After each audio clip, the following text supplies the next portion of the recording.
feel like he's taking over my family. Como o cinema construiu uma família fluida na sua cabeça.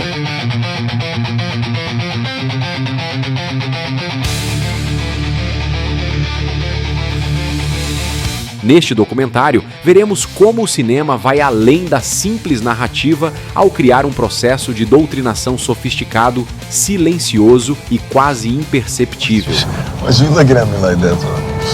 Este preâmbulo serve para esclarecer o método por trás desse processo. Intelectuais orgânicos, figuras influentes na esfera cultural, utilizam filmes e outras formas de arte para moldar a percepção da realidade. O que será apresentado não são apenas histórias contadas na tela, mas uma estratégia de persuasão criada por múltiplas vozes e que sequer foram necessariamente estudadas. O cinema, como outros meios de comunicação, utiliza suas narrativas para inserir gradualmente valores e ideologias, aproveitando-se de espectadores distraídos ou pouco atentos. Através de uma construção cuidadosa de personagens e situações, o público é levado a normalizar determinadas visões de mundo sem perceber que está sendo influenciado a adotar tais posturas. Os exemplos que vou dar aqui são representativos das ideias de desconstrução da mulher como dona do lar para retirar do casamento a função de catalisador da família. Outros irão reforçar o feminismo para ser um distanciador da mulher do matrimônio. E outros desconstroem os gêneros ou fazem simplesmente a apologia dos comportamentos homossexuais. E tudo para construir uma imagem fluida de família na sua cabeça. Vamos a eles. Parte 1. A desconstrução da mulher como dona do lar. How dare you talk like that? No filme Tess, 1979, dirigido por Roman Polanski e baseado no romance Tess of the D'Urbervilles, de Thomas Hardy, a protagonista ganha maior autonomia, alinhando-se às transformações sociais do fim dos anos 1970. Embora fiel à crítica social da obra original, Polanski intensifica a independência de Tess, adaptando sua jornada à rigidez da época retratada. No romance, Tess é vítima de circunstâncias e de uma sociedade que a julga por sua pureza sexual. Polanski, no entanto, a retrata como uma figura que resiste às forças opressivas ao seu redor. Sua dignidade não está apenas na moralidade sexual, mas em sua força interior. Uma cena-chave exemplifica essa mudança. Ao confessar a Angel Clare que foi seduzida por Alec d'Urberville, Tess, no filme, não se coloca apenas como vítima, mas enfrenta as consequências com coragem e autonomia. A narrativa reforça sua resistência, transformando sua história em um símbolo de enfrentamento às normas patriarcais. Ao aceitar trabalhar na fazenda de Alec após ser rejeitada por Angel, Tess não apenas se submete ao sistema, mas age de forma pragmática para sobreviver. Essa trajetória dialoga com os ideais feministas da década de 1970. O filme também critica o casamento como instituição opressiva. Angel, inicialmente visto como um salvador, revela-se prisioneiro do moralismo, reforçando a visão de Polanski sobre os papéis de gênero. O confronto de Tess com Alec, em que exige independência, é um ponto de libertação. Assim, Tess, de Polanski, ressignifica a heroína de Hardy, destacando sua força e resistência diante de um mundo que a limita. O filme adapta a obra para dialogar com o feminismo de sua época, tornando Tess um símbolo de autonomia.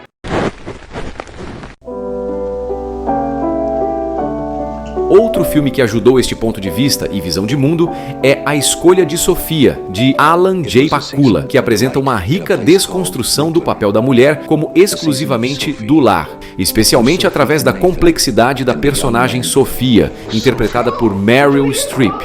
O filme não apenas mergulha em temas de trauma e sacrifício, mas também mostra como Sofia é forçada a tomar decisões morais extremas, desafiando as expectativas tradicionais de maternidade e obediência feminina. Sofia não é uma simples dona de casa ou mãe tradicional. Desde o início do filme, sua posição como uma refugiada polonesa que sobreviveu ao Holocausto a coloca em uma categoria distinta de mulheres que carregam fardos além do lar. Ela não desempenha o papel clássico de esposa e mãe de maneira idealizada, mas sim como alguém profundamente marcada por escolhas impossíveis que transcendem os limites das responsabilidades domésticas.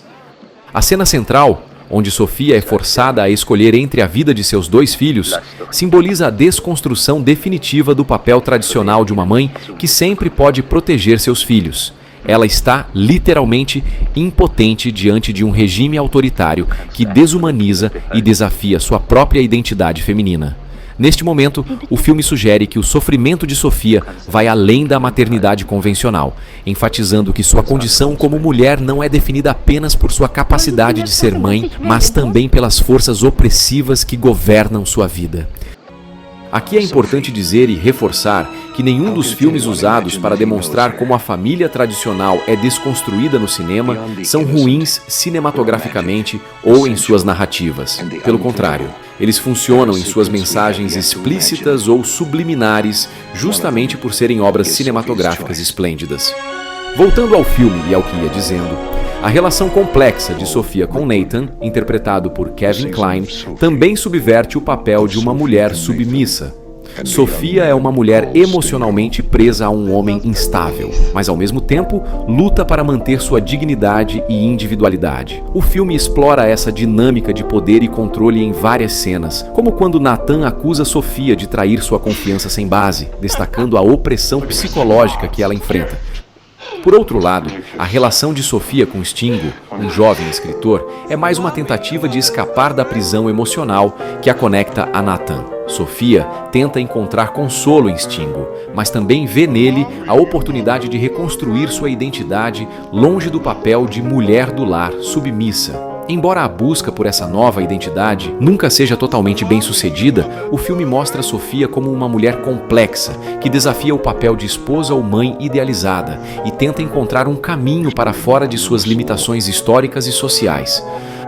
Ao longo do filme, as cenas com Sofia mostram uma mulher que é, ao mesmo tempo, vítima de circunstâncias políticas e sociais, mas também alguém que busca exercer alguma forma de controle sobre seu destino. Isso faz do filme um marco importante na desconstrução do papel da mulher como apenas uma figura passiva ou do lar naquilo que a esquerda acha que é um casamento tradicional.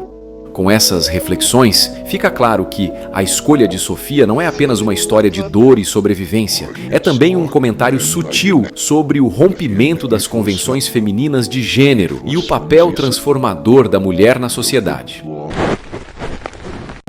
Parte 2. A desconstrução do casamento. Ao longo de décadas, os filmes têm contribuído para a desconstrução do casamento como uma instituição sagrada e estável, muitas vezes ridicularizando a ideia de uma união perfeita e eterna. Essas obras cinematográficas retratam o casamento sob um novo prisma, enfatizando suas falhas, as hipocrisias embutidas e os desafios cotidianos que frequentemente levam à desilusão e ao desgaste emocional. Desde comédias satíricas até dramas mais densos, essas produções desconstroem a visão idealizada de que o casamento conduz à felicidade, sugerindo que, em muitos casos, ele pode ser uma fonte de frustração, alienação e até mesmo repressão pessoal. Filmes de diretores como Woody Allen, por exemplo, exploram o lado disfuncional das relações matrimoniais, muitas vezes ridicularizando a superficialidade dos laços conjugais e expondo os conflitos dos casais, subvertendo assim a noção tradicional de que o casamento é uma resposta natural da realização pessoal. Já que falei de Woody Allen, vou a ele. Allen é conhecido por explorar temas como insatisfação pessoal, desilusão e crises existenciais. E isso se reflete fortemente em suas representações do casamento e da família. Muitos de seus filmes, como Maridos e Esposas e Manhattan, retratam casamentos falidos, relações superficiais e a sensação de que o casamento, longe de ser um refúgio de estabilidade, pode ser uma fonte de repressão e confusão. Em Maridos e Esposas, vemos casais que se separam ou vivem em uma complacência insatisfeita, questionando constantemente se fizeram as escolhas corretas. Esse constante dilema sobre a validade do casamento é uma marca registrada de Allen que sugere que a segurança de uma união formal é ilusória e até sufocante. Essa abordagem cínica de Allen sobre o casamento talvez seja própria dele mesmo, mas se encaixa perfeitamente naquilo que os adeptos do progressismo desejam para a sociedade. Embora Allen não faça uma crítica direta ao conceito de família tradicional, suas obras certamente sugerem que essa estrutura, tal como apresentada em seus filmes, está longe de ser ideal e ele acaba por enfraquecê-la na mente dos espectadores. Is it lurid? Vou usar como exemplo o filme Simplesmente Alice, de 1990. Aqui a família é retratada mais uma vez como uma instituição disfuncional e superficial, ainda mais por ser uma família burguesa. No centro do filme temos Alice, uma mulher de classe alta que vive numa bolha de privilégios e conforto material. Embora casada e com filhos, suas relações familiares são superficiais. Alice está claramente desconectada de sua família, vivendo em uma espécie de piloto automático que reflete a futilidade de sua vida. Seu marido, Doug, é uma figura distante, cuja principal função é prover materialmente, enquanto as emoções e os anseios de Alice são negligenciados. Então Alice decide visitar o Dr. Young, um curandeiro que a trata com ervas, e ela começa a se desprender das convenções familiares. As ervas a fazem questionar o valor de sua vida familiar e seu casamento, levando-a a explorar desejos e realidades que estavam reprimidos sob a fachada de uma vida perfeita. Where does it go? What is this? Where am I going? Allen também retrata a família como uma construção social de aparências, em vez de uma conexão genuína entre seus membros. No caso de Alice, sua família serve como um símbolo de status e conformidade às expectativas da elite de Manhattan. No entanto, a insatisfação de Alice com seu papel de esposa e mãe sugere que essas funções são impostas e desprovidas de sentido pessoal profundo. O casamento, como quer crer Woody Allen, é o que impede as pessoas de serem completas. A ideia de que alguma família é normal é desconstruída com sarcasmo e humor. A narrativa de Allen sugere que a normalidade familiar é uma construção superficial, uma convenção que oculta o verdadeiro caos emocional e a insatisfação que muitos experimentam dentro do casamento.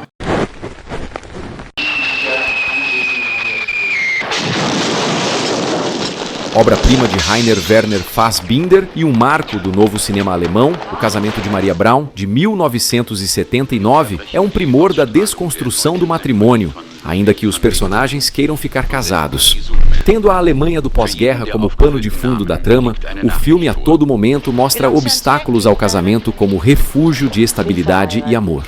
Maria Braun é uma mulher que se casa durante a Segunda Guerra Mundial e logo em seguida seu marido, Hermann, é enviado para o fronte. O casamento, portanto, nunca se desenvolve de maneira normal, uma vez que a guerra e suas consequências afastam o casal. A ausência do marido e a informação de que morreu leva Maria a se envolver em relações com o soldado americano Bill. Num desses momentos íntimos, Hermann, que não havia morrido, aparece e após um acesso de ciúme, quem acaba morto é Bill, mas pelas mãos de Maria. O casamento é novamente impossibilitado, pois Hermann assume a culpa da mulher e vai preso. Maria então decide honrar o marido, mas não com a fidelidade. Ela entra num relacionamento com o empresário rico Oswald, ainda casada com Hermann, e utiliza seu charme e intelecto para avançar socialmente, transformando suas relações em transações de poder. O casamento pode ter um laço emocional e comprometido, mas aqui se transforma em objetivo pragmático. Fassbinder faz isso, já que é o roteirista e diretor da obra. Ele reduz os relacionamentos de Maria a transações que servem a propósitos materiais e uma pretensa satisfação para o marido preso. Oswald morre, Hermann é solto. Ao final, então, o casamento pode acontecer. Mas não, Maria recebe o marido solto para o que parece ser a primeira relação sexual do casal. E numa cena final de diálogos, o que se vê é o distanciamento entre os dois. Eles não se beijam, mal se tocam. Presa emocional ou moralmente ao marido que traiu quando achava que estava morto, ela ainda pensa em contrato para deixar tudo para ele, que só quer o amor que ela diz ter por ele. E nesta expectativa do encontro amoroso, Fassbinder tem mais obstáculos a interpor. O espectador vê Maria acender um cigarro na boca do fogão e apagar a chama com um sopro. Neste interlúdio de suspense do gás tomando o local, chega a testamenteira e o secretário do empresário Oswald. Ela lê o testamento e todo o dinheiro dele deve ir metade para Maria e metade para seu marido Hermann, o homem que sua amada ama. A testamenteira e o secretário de Oswald vão embora, e Maria, agora sabendo que não só ela, mas o marido também está rico, apresenta um comportamento estranho e resolve fumar novamente. Sim, para Fassbinder, o casamento não deve ser consumado. O arco de Maria Braun pode ser visto também como uma metáfora com viés de esquerda para a Alemanha do pós-guerra, que é o pano de fundo da história. Ambos se reconstroem com base em aparências e sucesso econômico, que seria vazio como pretende Fassbinder. O casamento, ao final, não oferece a segurança emocional ou social que deveria, e seria só um caminho para a estabilidade burguesa. O casamento de Maria Braun, então, desconstrói a ideia do casamento ao apresentar um retrato da vida emocional e pessoal de Maria como vazia, fria e calculada, e o capitalismo da Alemanha do pós-guerra seria igual.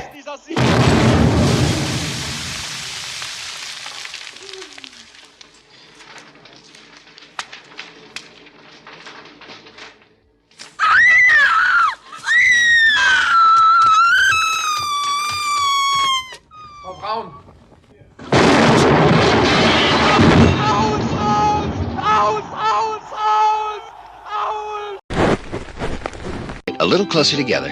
Come on, smile. That's it. Hold it. Isn't this terrific? Columbia Pictures presents Dustin Hoffman and Meryl Streep in Kramer vs. Kramer.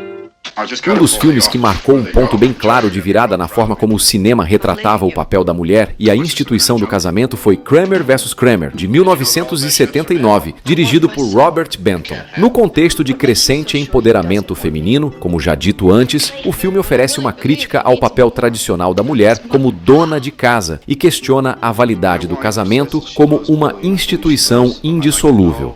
Joanna Kramer, vivida por Meryl Streep, é o símbolo da mulher que desafia as expectativas sociais da época. Na década de 1970, o movimento feminista estava em pleno crescimento, e o filme refletia essa mudança ao retratar Joanna como uma mulher insatisfeita com sua vida doméstica, presa às responsabilidades de mãe e esposa.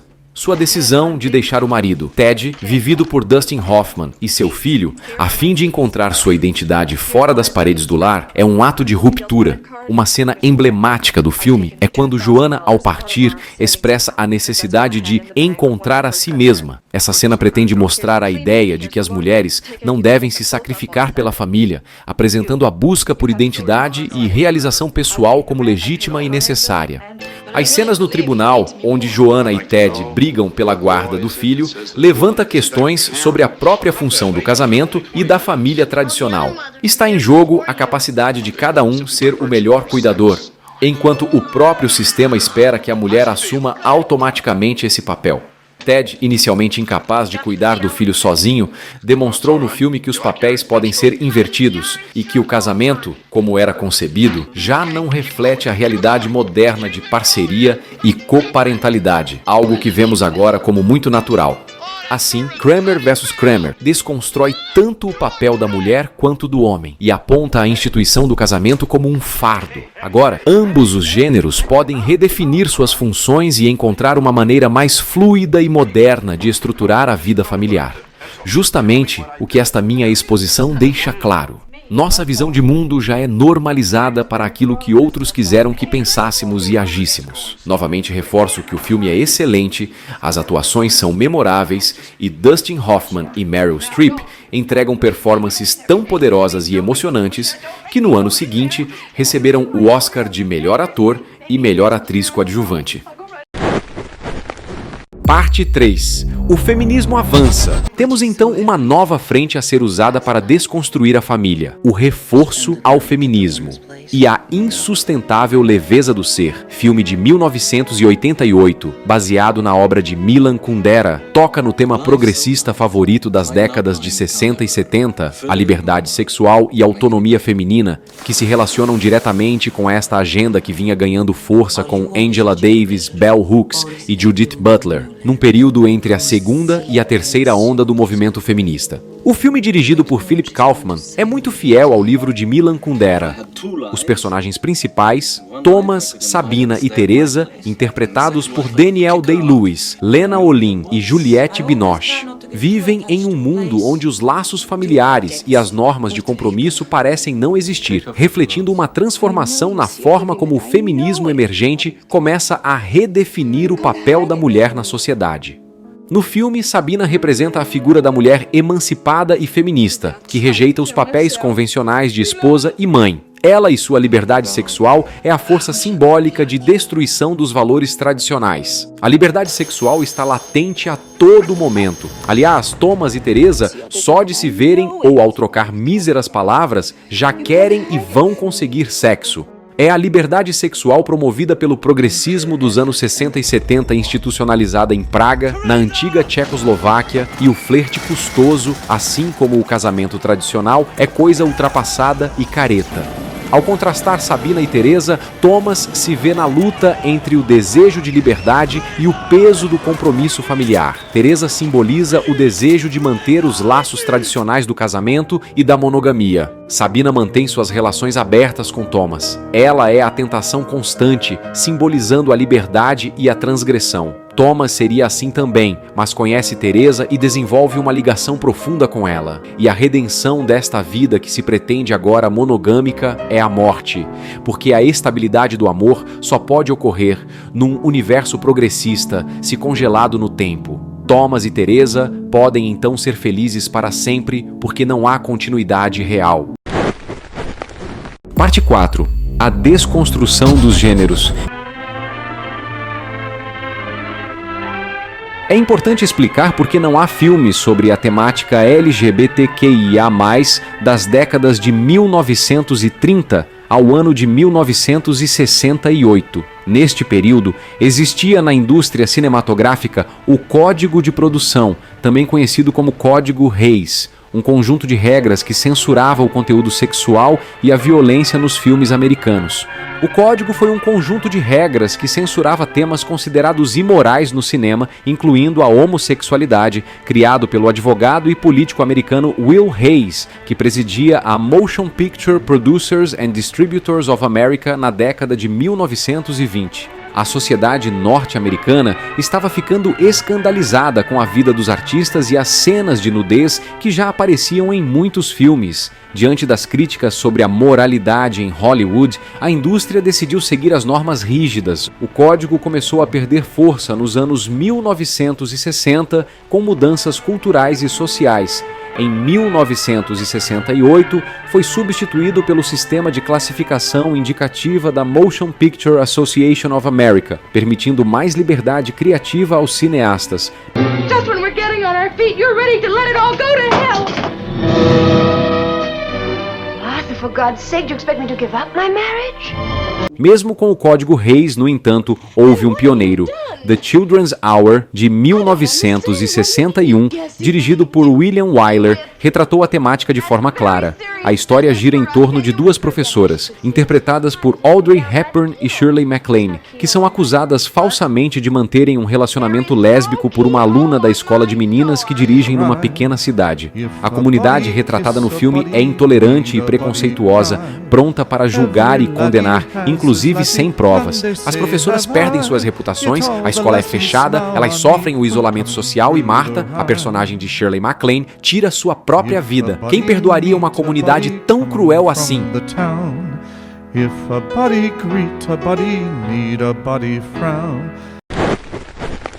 Na década de 1980 já era comum personagens abertamente gays como coadjuvantes, como vimos em vários filmes, como exemplo em Mannequin, de 1987, com Andrew McCarthy e Kim Cattrall, casal que tem um amigo gay para ajudar nas confusões. All you have to do is relax. I'm gonna pay you back. All you need to do is trust me. I don't want to trust you, Julian. I just want my 50K. Abaixo de Zero, também de 1987, baseado no romance homônimo de Bret Easton Ellis, e com Robert Downey Jr. no elenco, que encara fazer felação no fornecedor para manter seu vício em drogas. Mas antes de ser uma característica de pelo menos um dos personagens nas produções da década de 1980, um filme colocou novamente a homossexualidade no centro da trama. Fazendo Amor, de 1982, dirigido por Arthur Hiller, lida diretamente com a temática LGBTQIA+, explorando o relacionamento de um médico casado que descobre sua homossexualidade.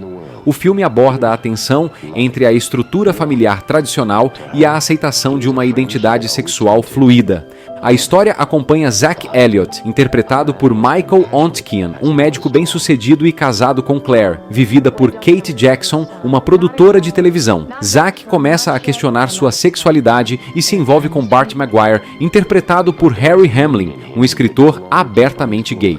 Zach tenta lidar com o fato de que, apesar de amar sua esposa, também sente uma forte atração por homens, algo que ele reprimiu durante toda a vida. Agora, ao conhecer Bart, Zach começa a explorar sua homossexualidade e inicia um relacionamento com ele, e o tema principal passa a ser então a tensão entre a vida convencional, a vida secreta e o impacto da descoberta pelos familiares, amigos e o fim do casamento. O filme aborda este drama de forma sensível e realista. Não há nada de errado na exposição, e o filme está aqui apenas como exemplo da normalização do tema e da aceitação social que adveio depois dele. Neste estágio do mundo, já não se precisa mostrar a sociedade como um monstro como em The Children's Hour. Nos anos seguintes, um outro fator fez os filmes retratarem mais a homossexualidade: a disseminação da AIDS. Em 1989, meu querido companheiro de Norman René retratou a vida de um grupo de amigos gays e seus relacionamentos, focando especialmente na batalha de alguns deles contra a doença. É um dos primeiros filmes a lidar com a epidemia da AIDS e suas consequências emocionais e sociais na comunidade LGBTQIA+. Poucos anos depois, em 1993, Jonathan Demme fez Filadélfia, que aborda a homofobia e o preconceito em torno da AIDS. Tom Hanks interpreta Andrew Beckett, um advogado que é demitido de seu escritório por ser soropositivo e homossexual. Ele processa a empresa com a ajuda de outro advogado, interpretado por Denzel Washington. Tom Hanks ganhou o Oscar de melhor ator por sua atuação. Em 2005, O Segredo de Brokeback Mountain, dirigido por Ang Lee, marcou outro ponto de inflexão na representação gay no cinema. O filme, baseado no conto de Annie Proulx, segue a relação entre dois cowboys em uma sociedade do interior. A narrativa aborda o amor proibido e as consequências sociais de ser gay naquela comunidade. Estrelado por Heath Ledger e Jake Gyllenhaal, o longa recebeu múltiplas indicações ao Oscar e foi amplamente aclamado pela mídia, que, como dissemos no documentário Como o Cinema Construiu o Comunismo na Sua Cabeça, sempre foi uma profissão tomada pelos esquerdistas. Pode-se dizer que foi o mais bem-sucedido dos filmes sobre a agenda de criminalização da homofobia, adotada em vários países depois dele.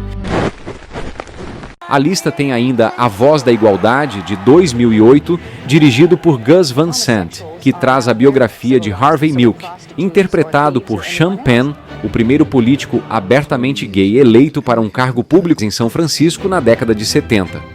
Os filmes que retratam esses temas geralmente ganham Oscar, pois dão mais visibilidade à causa LGBTQIA+, e este ganhou 2, Melhor Ator para Sean Penn e Melhor Roteiro Original. Neste período entre 1982 e 2010, os filmes buscavam primordialmente abordar preconceito e aceitação. E então chegamos nas últimas décadas, o período da propaganda, quando ser homossexual é legal e ser hétero é sinônimo de alguém atrasado. Neste período, entre os anos 80 e 2010, os filmes buscavam primordialmente abordar preconceito e aceitação. E então chegamos nas últimas décadas, o período da propaganda, quando ser homossexual é legal e ser hétero é sinônimo de alguém atrasado. Parte 5. A propaganda LGBTQIA+. Os filmes mais recentes exploraram então o tema LGBTQIA+, sem considerar se o que se estava mostrando era certo ou errado, ou se interessava ter ou não a aprovação familiar. O que era para ser normalizado antes, já foi. Não se pisa mais em ovos. Ser gay é bastante natural, performando o que já diziam ser possível os psicólogos experimentais Solomon Asch e Stanley Milgram. Ambos abordaram a questão da normalização de comportamentos em função do ambiente ou contexto social. Asch mostrando que o que se dá como normal é normalizado até mesmo por quem não aceitava tal coisa há minutos atrás. E Milgram a apontar a aceitação de comportamentos quando vindos de uma autoridade, O cinema tem uma aura de autoridade para a audiência. Sei que você, espectador, não gostaria de ouvir isso, mas eu e você, e tantos antes de nós, fomos e somos uma audiência amestrada. Tudo o que basta para já lhe abrir o lóbulo frontal para entrar à próxima doutrinação é dizer que o cinema, ao longo das décadas, tem refletido as mudanças sociais do mundo. O certo seria dizer que o cinema tem feito experimentos de conformidade, obediência à autoridade e psicologia de comportamento social com a audiência, desde pelo menos Viagem à Lua, de Georges Méliès, filmado e lançado em 1902. Ou seja, desde sempre, as narrativas cinematográficas sempre desempenharam esse papel importante na percepção cultural e nos comportamentos relacionados a gênero, sexualidade e família. E que as famílias alternativas são a normalidade já é entendimento comum. Nesta fase de propaganda, os cinemas exibiram um sucesso impressionante com Azul é a Cor Mais Quente, ou La Vida d'Elle, de 2013. Um filme independente e de baixo orçamento, dirigido por Abdelatif Kechiche e baseado na graphic novel de Julie Marot, que apresentou cenas lésbicas nunca antes vistas fora do circuito pornográfico, e alçou ao estrelato as protagonistas, Adèle Exarchopoulos e Léa Seydoux. O filme ganhou a Palma de Ouro no Festival de Cannes em 2013, tanto para o diretor quanto para as atrizes, o que foi inédito na história do prêmio. A agenda LGBTQIA+ precisava de um sucesso assim, e as cenas explícitas de sexo conseguiu atrair bastante atenção e sucesso comercial. E na esteira deste sucesso, vieram outros filmes querendo retratar os homossexuais do jeito que são, como Tangerine, de 2015. Dirigido por Sean Baker e filmado inteiramente com iPhones, este filme independente segue duas trans enquanto elas percorrem as ruas de Los Angeles durante a véspera de Natal e buscando vingança após uma traição. O filme teve uma abordagem meio uma ideia na cabeça, uma câmera na mão e apresentou atores trans para interpretar personagens trans. No mesmo ano, a grande indústria cinematográfica lança Carol, de Todd Haynes, e situado na década de 1950. Parece que a ideia dos grandes estúdios era repetir a fórmula de Azul é a cor mais quente, mas desta vez com sensibilidade no lugar do sexo explícito. O filme narra o romance entre Therese, interpretada por Rooney Mara, uma jovem fotógrafa, e Carol, Kate Blanchett, uma mulher mais velha presa em um casamento sem amor. A crítica adorou o filme, que foi indicado a 6 Oscars, e tome mais propaganda. E nos anos seguintes, para reforçar a agenda, saem Moonlight, Sob a Luz do Luar, de Barry Jenkins, que explorou a vida de um jovem preto em 3 fases, abordando identidade e sexualidade, vencendo o Oscar de melhor filme, Call Me By Your Name, dirigido por Luca Guadagnino, que retratou o romance entre Elio e Oliver na Itália dos anos 80, novamente mostrando uma visão sensível do amor entre homens, e A Favorita, de Yorgos Lanthimos, que reescreveu a história, criando supostas relações românticas entre a rainha Anne e suas confidentes. Nesta fase propagandística da agenda, as vidas de cantores famosos como Freddie Mercury e Elton John em Bohemian Rhapsody e Rocketman foram reforços valiosos. Parte 6. As narrativas subliminares. Claro que filmes que já apresentam a temática LGBTQIA+ explicitamente, inclusive nos materiais de divulgação pré-lançamento, tiram das salas de cinema e plataformas de streaming muitos dos que seriam alvos importantes para o movimento da esquerda identitária. Alguns filmes trazem essas ideias então de forma subliminar ou tão normalizado que serve ao que já foi exposto sobre os experimentos de psicologia comportamental. O exemplo sutil é Frozen, de 2013, da Disney. Embora não seja um filme explicitamente LGBTQIA+, há uma leitura subjacente que pode ser feita sobre a relação entre Elsa e sua identidade. Elsa luta para esconder seus poderes, algo que poderia ser interpretado como uma metáfora para a repressão de sua verdadeira identidade, assim como muitos indivíduos LGBTQIA+, enfrentam pressões sociais para ocultar sua sexualidade. O filme celebra a autoaceitação e o amor familiar, não através de um príncipe ou um casamento tradicional. Essa abordagem implícita é comum em filmes voltados para o público infantil ou familiar, onde o objetivo é promover uma mensagem de aceitação e diversidade sem confrontar diretamente questões de sexualidade. Algo, aliás, que pode ser exposto depois nas discussões estudantis, numa sala de aula, para reforço das mensagens subliminares. O exemplo da normalização é The Kids Are All Right, de 2010, que retrata um casal lésbico que cria 2 filhos e aborda desde o papel do doador de esperma até as tensões internas entre as parceiras. O filme explora como os filhos lidam com essa estrutura familiar não convencional e como os próprios pais equilibram suas vidas. Nesse filme, a representação de uma família fluida é clara. O papel do pai biológico é marginalizado, enquanto o foco está no casal de mães e em suas lutas e triunfos. Olive, dinner in 10 minutes. Mas o caso de família fluida que mais deu certo é Little Miss Sunshine, de 2006, filme onde uma família disfuncional é centro das atenções, e sua configuração peculiar quer ilustrar a ideia de que as famílias são formadas por laços emocionais e não pelas estruturas convencionais. A avó excêntrica, o pai obcecado por sucesso, o tio gay deprimido e o irmão que fez voto de silêncio podem parecer uma combinação improvável, mas a viagem que eles fazem juntos acaba consolidando uma unidade familiar não tradicional.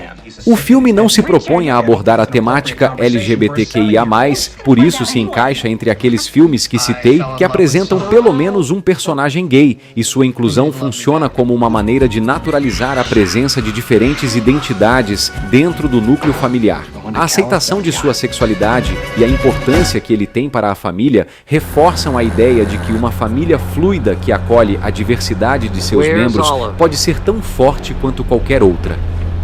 Oh, no one gets left behind. No one gets left behind. Give Me a Break.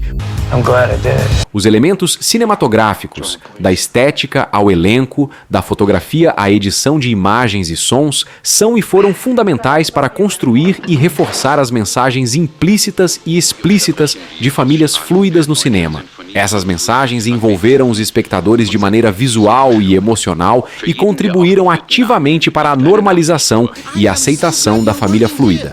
Acredito que, com esta explanação, você tenha entendido como são moldadas as cabeças das pessoas. A intenção primeira deste documentário, ainda que o tema seja a família fluida. E para que ninguém aqui diga que o que fiz é teoria da conspiração, segue o que disse a antropóloga americana e progressista esquerdista Margaret Mead. Nunca duvide que um pequeno grupo de cidadãos conscientes e engajados possa mudar o mundo. De fato, é a única coisa que já o fez. E para terminar, ainda que não deveria ser necessário, vou mais uma vez, como fiz no início com a primeira frase que você leu neste vídeo, fazer o seguinte disclaimer. Não deve ser atribuído ao autor deste documentário qualquer rejeição contra homossexuais. Como libertário, acredito que cada pessoa tem o direito de escolher livremente sua orientação sexual, mas evidentemente sou contra qualquer tentativa de exercer influência sobre a orientação sexual de crianças. Obrigado por assistir a este documentário e não perca os outros desta série. Como o cinema construiu o comunismo na sua cabeça e como o cinema nacional e as novelas destruíram a direita e construíram a esquerda na cabeça do brasileiro.